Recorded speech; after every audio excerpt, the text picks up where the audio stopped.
Harry Roberts, a man of little character, skills or talent, was born in Wanstead, London in July 1936. He grew up in a working-class family and was described as a troubled child who frequently got into fights and showed early signs of antisocial behaviour.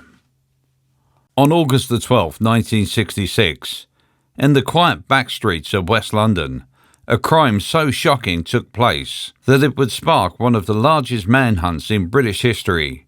A ruthless gang of criminals murdered 3 police officers in cold blood. At the centre of it all was Harry Roberts, a fugitive who managed to vanish for 96 days. This is the true story of murder, escape and capture. It was supposed to be a routine stop. 3 unarmed officers, Detective Sergeant Christopher Head, Constable Geoffrey Fox and temporary detective Constable David Wombwell, approached an old standard Vanguard van, which was parked along a dimly lit Baybrook Street in Shepherd's Bush, London, suspecting nothing more than a stolen vehicle or petty theft. But what happened next would send shockwaves through Britain. As the officers asked routine questions, Harry Roberts, sitting in the back of the van, knew that the guns they were carrying and their previous crimes were about to be uncovered. Without hesitation, he pulled out a Luger pistol and fired at Detective Wombwell at point-blank range. Roberts then turned his gun on Sergeant Head as he tried to flee. Roberts shot him twice in the head. Meanwhile, John Duddy panicked, but, following Roberts' violent lead, shot Constable Fox through the window of the patrol car. The officers had no chance. Within seconds, all 3 lay dead. The battered old van containing the 3 criminals then sped off in an attempt to escape justice. The murder of 3 police officers in broad daylight on British streets was unprecedented. The Metropolitan Police launched an immediate and aggressive manhunt. Roads were blocked, officers were put on high alert, and the city was gripped by fear. The atrocity was immediately headline news throughout the country. But while the police rounded up his accomplices, Harry Roberts had disappeared into thin air. London's most wanted man had a plan, and he knew exactly where to go. Unlike Whitney and Duddy, who were caught within days, Roberts evaded capture by escaping to the vast woodlands of Hertfordshire. With experience in jungle warfare from his time in the British Army, he knew how to survive off the land. He avoided towns and villages, relying on isolated farmhouses and dense woodland to remain undetected. Alerted by the press about the murderous fugitive Harry Roberts, farmers and villagers were on high alert, even reporting instances of stolen food or any character with a vague resemblance to the Roberts images they had now become familiar with.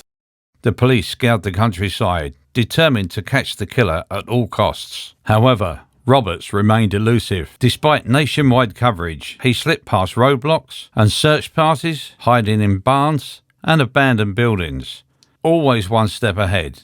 The longer he remained free, the more the myth of Harry Roberts grew. He initially set up camp in Thorley Woods. 3 months after the killings, Roberts remained on the run, yet both the police and public remained alert and determined. A vigilant farmer noticed a dishevelled, bearded man hiding among the trees near his land. He quickly alerted the authorities, and within hours, heavily armed police officers surrounded the area. Roberts had been living in the wild for 96 days, exhausted, hungry, and out of options. He was finally cornered. As officers moved in, he made one last desperate attempt to flee. But this time there was no escape. Officers quickly and undaintily tackled Roberts to the ground.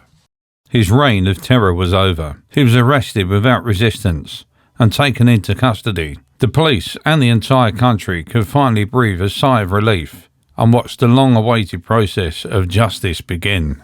At his trial at the Old Bailey in London, his accomplices, Whitney and Duddy, turned against him. They claimed Roberts had instigated the attack, insisting they had no intention of killing the officers. The jury was unmoved. The evidence and the witness statements were overwhelming. In December 1966, Harry Roberts was sentenced to life in prison with a minimum of 30 years. The judge made it clear he should never be released. His accomplices received lengthy sentences, but it was Roberts who bore the brunt of the nation's fury. The murder of 3 officers led to calls for the return of the death penalty in the UK, but Roberts was instead left to spend many decades behind bars. Despite being told he would never walk free, in 2014, after serving 48 years, Harry Roberts was released. The news sparked outrage. Families of the murdered officers condemned the decision, while the Police Federation called it a betrayal. He vanished once more, but this time into obscurity, a free man after nearly half a century behind bars. The murder of Detective Sergeant Christopher Head, Detective Constable David Wombwell, and Police Constable Geoffrey Fox changed Britain forever. Harry Roberts may have walked free, but his name will forever be remembered as one of Britain's most notorious police killers.